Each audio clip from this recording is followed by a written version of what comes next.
Meu nome é Manuel Sávio Fernandes Vieira Filho, eu sou do Nordeste, mais precisamente de Recife, Pernambuco.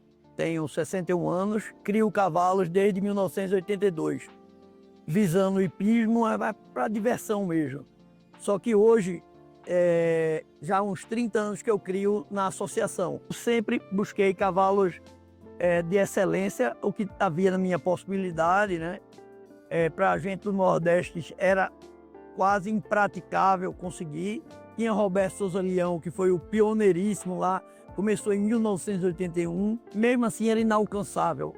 A gente não tinha inseminação de congelado em cavalo, a gente tinha de boi, tudo era muito fácil para bovino, né? Cavalo sempre foi muito mais complicado.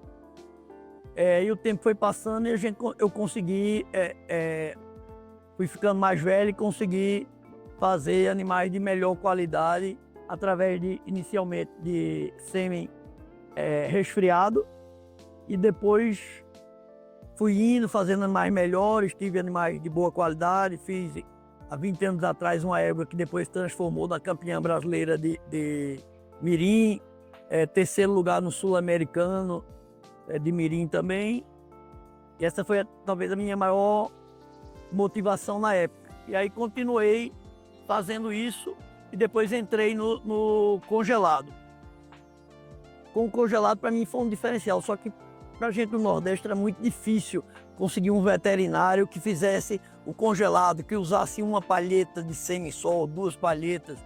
Consegui o sêmen de São Paulo, por conta de transportar no botijão o nitrogênio, era tudo muito complicado. E aí a gente eu fui procurando coisa. Aí foi quando inventaram a história do endoscópio, para poder fazer com uma palheta só. Aí o Dudu Noy foi meu mestre em ajudar. Eu trouxe égua para aqui, fez transferência de embrião de uma égua que eu tinha chamado galinete, e depois fui comprando ovos de outras éguas e comecei a produzir animais de nível melhor.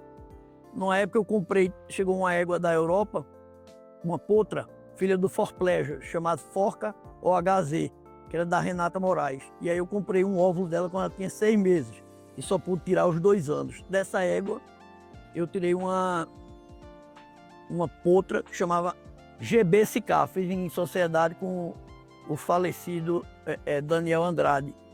E essa Forca OHZ deu a GB Diamantina, que hoje é uma égua que pulou as séries fortes e está pulando na Europa. Uma égua de total sucesso, que era a sociedade minha dele. Depois ele comprou a minha parte e eu fiquei com 2 filhas dela, que uma delas é minha matriz, que eu faço reprodução, chama-se a máquina, uma Bama com diamante, que foi feito lá na Equicenter por Zezé.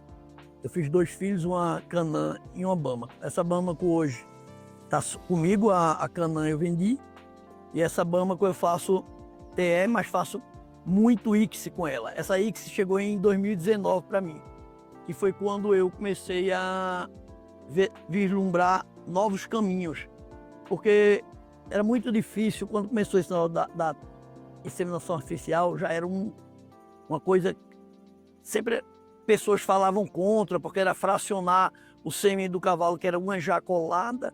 Então, você diziam aquele negócio, não, é o melhor espermatozoide e tudo. Uma ejaculada fracionar em 40, sei lá, 50, 10, depende da fertilidade do cavalo. E aí, a ICSI era fracionar em, sei lá quantos, em 100, 200, 300. E houve essa resistência na ICSI, na inseminação essencial. Depois houve na transferência de embrião, que a receptora podia passar as características 5% para o embrião. Era como se o caráter de uma pessoa pudesse mudar de acordo com que ela fosse criada. Para mim, caráter não muda. O comportamento transitório, sim, mas o caráter é intrínseco no gene da pessoa. Pelo que eu sei, é assim mesmo nos animais. E embarquei nesse daí, estudei um pouco e procurei entender um pouco mais do que era isso. Tive acesso pela medicina humana, de saber como era ICSI. Tenho pessoas na família que fizeram ICSI. E tenho amigos que fizeram também para ter filhos, e sei que o quanto isso é natural, entre aspas, quando o resultado é muito bom. E começando a fazer em 2019, isso foi com a Invitro, que era o que a gente tinha e tem hoje disponível. Eu sou cliente deles, eu faço um projeto que a Invitro foi quem nomeou lá de Projeto Manuca, porque ninguém me conhece por Manuel Sá, todo mundo só me conhece por Manuca Vieira. E eu tenho só tido sucesso. Eu tenho de 2019 para cá, eu tenho uma quantidade incontáveis realmente de embriões, não só os meus, mas o de clientes e amigos que fazem comigo nesse projeto. De vários garanhões, a gente tem acesso aos melhores sêmens do mundo, que há entre os 15 melhores garanhões do mundo, entre os 20 melhores do mundo, entre os 30 melhores do mundo, coisa que a gente não teria se fosse inseminação normal. Se eu quiser um sêmen hoje para poder inseminar do Diamant, talvez eu encontre uma palheta, 2 palhetas à venda aqui, mas lá fora você já não encontra, alguns garanhões você não encontra para poder inseminar. Você tem o Chaco Blue, que é feito aqui do Brasil, o Diamant, que é feito aqui.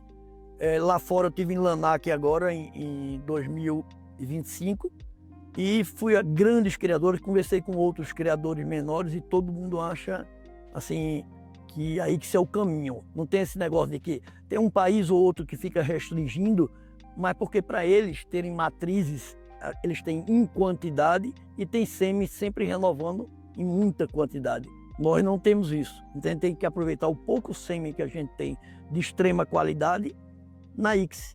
Os sêmens que são colocados são 5. Cada espermatozoide que é selecionado para coletar em cada óvulo maturado, ele é coletado o melhor espermatozoide daquele lote. Não tem essa história de que não, porque o melhor é que chega lá. Eu não acredito nisso. Assim mesmo eu falei com os médicos de humano também a mesma coisa. E a gente tem tido animais de altíssima qualidade, coisa que a gente não conseguiria se não fosse isso. No Nordeste, tem vários criadores lá hoje que começaram a fazer ICSI que outros nem criadores eram proprietários, outros eram a Cudelaria Souza Leão, que são a referência nacional de criador em quantidade e em qualidade, mas eles tiveram uma pouca dificuldade de produzir muitos animais de qualidade. Então eles conseguiram, através da ICSI, ter animais de Diamant, de Emerald, de Nixon, de Balu B, de Balu do Rouet, tá certo? De qualquer desses Thunder, dos melhores garanhões do mundo, do Hermitage Calone, do Toulon, do Charles Fontaine. O que vocês pensarem aí de bom, eles têm essa facilidade. Se não fosse a ICSI, eles não estariam com a facilidade de chegar onde chegaram. A mesma coisa eu, certo? Se eu não tivesse a ICSI, eu não teria os animais com a qualidade que eu tenho. Diferente, realmente, os animais de ICSI são diferentes dos animais que eu produzia de inseminação. Eles são muito melhores. Eu boto eles para saltar e eu tenho uma qualidade de animais hoje insuperável do que eram, para mim, do que eles eram antigamente, tá certo? Então eu acho que eu não sei nem como descrever, para que às vezes eu entro em debate com amigos sobre esse negócio de ICSI e eu não consigo passar para eles a experiência que eu tenho, certo? Porque é um diferencial. A gente tem lá no Nordeste um nível de cavalos que a gente nunca pensou em adquirir para hoje. Hoje a gente não chegaria no Nordeste dos animais que a gente tem se não fosse a ICSI. A mesma coisa eu acho que aqui no Brasil. Os resistentes à ICSI, eu sinto que eles vão ficar para trás, certo? Esse é o meu sentimento, certo? E os que não são, tá certo? Eu acho que eles corram porque eles não vão alcançar a gente, vão estar bem tempo atrás.